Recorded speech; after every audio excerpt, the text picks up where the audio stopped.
Hi, my name is Kelly and I'm going to be performing the tracheostomy care video. I don't have my Nightingale scrubs yet. In my previous video, I borrowed my scrubs from a friend. Right now, I have a lab coat. I hope that is okay. So first, I'm going to introduce myself to the patient. Hi, Mr. Smith. My name is Kelly. I'm going to perform your tracheostomy care. I'm going to have you sit in a Fowler's or semi-Fowler's position. If needed at this point, the patient would receive suctioning. At this moment in time, Mr. Smith does not need suctioning, so I'm going to perform hand hygiene. And he did not need assistance sitting into a semi-Fowler's or Fowler's position. So after hand hygiene, I'm going to grab the tray, the sterile tray for the tracheostomy care. I'm going to open it, and I am going to place the sterile gloves to the side. I don't need them just yet. I'm going to grab the sterile field, ensuring I only touch the outside of it.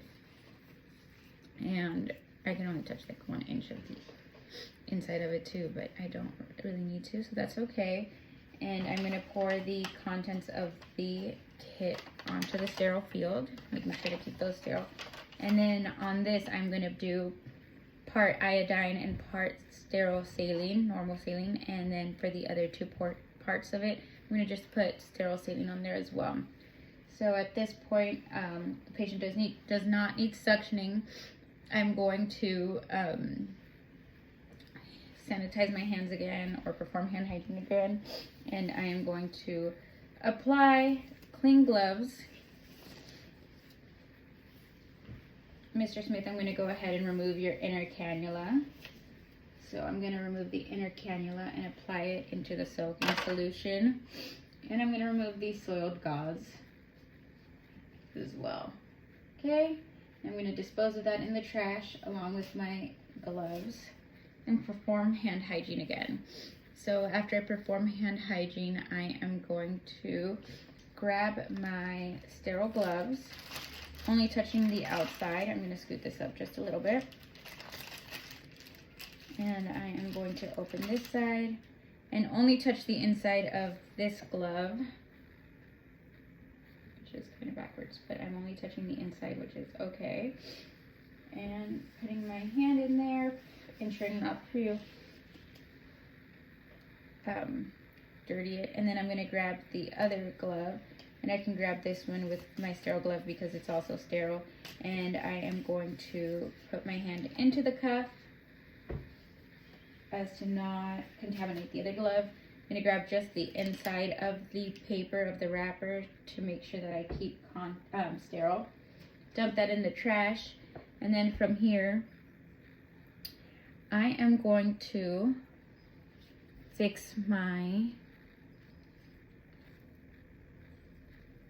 kit over here because everything gets tangled and both my hands are sterile right now, so I want to make sure that things aren't tangled as I'm trying to grab them. So I am going to grab this brush, grab the inner cannula, cleanse around it, in it, making sure that I'm cleaning it really good. After that, I'm going to soak it in the saline solution to make sure that it's rinsed off with the iodine and clean. And I'm going to place it right back in, making sure that it's curved the same way that it came out. And then from there, I am going to grab a cotton tip applicator, dip it in the solution, dump it in this hand, clean around, clean around, clean around, clean around. Once, grab another one in the cleaning solution, dump it, oh, dropped it. It's okay if I drop it. I'm not going to pick it up off the floor because this hand is still sterile. So I'm going to grab another one, dip it in there, drop it in the dirty hand so that this hand still stays sterile. Grab it, clean around, throw it in the trash. And then from there, I am going to grab a new dressing, the gauze dressing, and apply it to the tracheostomy site. Just like that. Should be dry already. And then I am going to untie the tracheostomy here.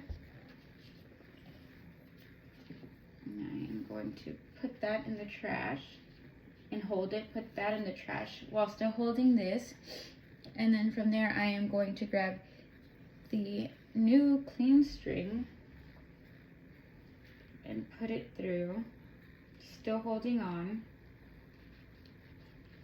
because we are going to do the one tie method. I am still holding on this side, wrapping it around, bringing it over here, and then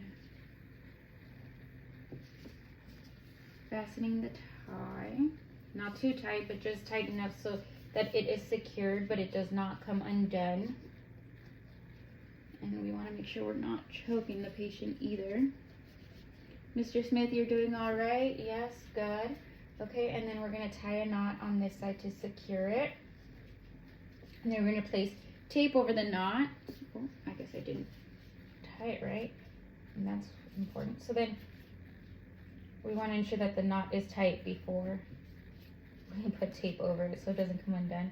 So we're going to do that.